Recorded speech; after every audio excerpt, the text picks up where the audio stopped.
बहुत पुराने जमाने की बात है। शायद आपने बहलूल का नाम सुना हो।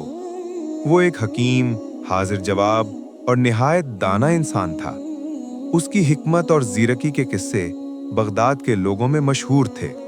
खलीफा ने उसकी अक्लो फरासत देखकर उसे शहर का काजी मुकर्रर किया। बहलूल ने काजी बनकर ऐसे मुश्किल मुकद्दमात हल किए जिन्हें कोई और काजी हल करने की हिम्मत नहीं रखता था। आइए कहानी का आगाज पहले मुकद्दमे से करते हैं। एक दिन जब बहलूल ने मनसब क़ज़ा संभाला तो एक मुकद्दमा पेश हुआ। एक मर्द और उसकी बीवी एक दूसरे से तलाक लेना चाहते थे। बहलूल ने दोनों से पूछा कि क्या सुलह की कोई गुंजाइश है।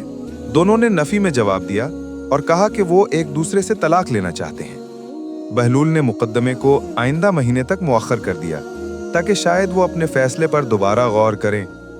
महीना गुजरने के बाद वो दोनों दोबारा बहलूल के सामने हाजिर हुए। बहलूल ने पूछा कि क्या इस बार भी वो तलाक ही चाहते हैं। दोनों ने जवाब दिया कि वो तलाक के सिवा कोई फैसला कबूल नहीं करेंगे। बहलूल ने उन्हें वापस भेज दिया और मुकद्दमा फिर मुअख्खर कर दिया। हालांकि उनके चेहरों पर नाराजगी और नागवारी के आसार नुमाया थे।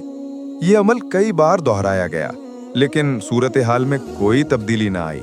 चुनाचे बहलूल ने फैसला किया कि वो दोनों को एक एक कागज और कलम दे। फिर उसने उन दोनों से कहा कि हर एक अपने शरीके हयात की 10 अच्छी सिफात लिखे। शौहर ने अपनी बीवी की खूबियों को गिनवाना शुरू किया और उन्हें कागज पर लिखता गया। जब वो लिखकर फारिग हुआ और बहलूल को देने लगा तो बहलूल ने उसे रोका और कहा, यह कागज मुझे नहीं, अपनी बीवी को दो। शौहर ने वैसा ही किया। बीवी ने कागज पढ़ना शुरू किया। कभी मुस्कुराने लगती, कभी अपने शौहर की तरफ शर्मीली नजर से देखती और कभी अपना हाथ मुंह पर रखकर मुस्कुराहट छुपाने की कोशिश करती। उसके चेहरे से शर्म वाज़े दिखाई दे रही थी। फिर बीवी की बारी आई। वो भी एक कागज पर झुक गई और उसे पूरी तरह लिख डालने तक नहीं रुकी। फिर उसने कागज तह किया और अपने शौहर को दे दिया। शौहर ने कागज खोला, उसे पढ़ना शुरू किया और वो भी मुस्कुराने लगा। फिर उसने अपनी बीवी की आंखों में देखा, जिसने अपना दुपट्टा चेहरे पर कुछ इस तरह कर लिया कि उसके शौहर को उसके गालों की सुर्खी नजर न आए। बहलूल ने जब इन दोनों की कैफियत देखी और चूंकि वो मजलिस में सिर्फ वही तीनों मौजूद थे, उसने उनसे इजाजत चाही कि कुछ देर के लिए बाहर जाए।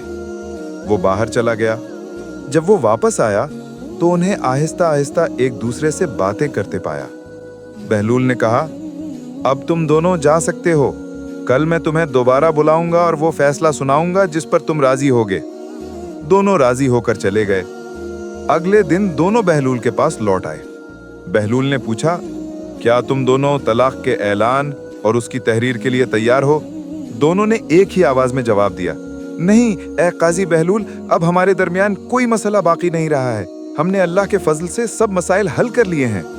और उसके बाद दोनों ने बहलूल का शुक्रिया अदा किया, एक दूसरे का हाथ थामा और खुशी खुशी अपने घर लौट गए।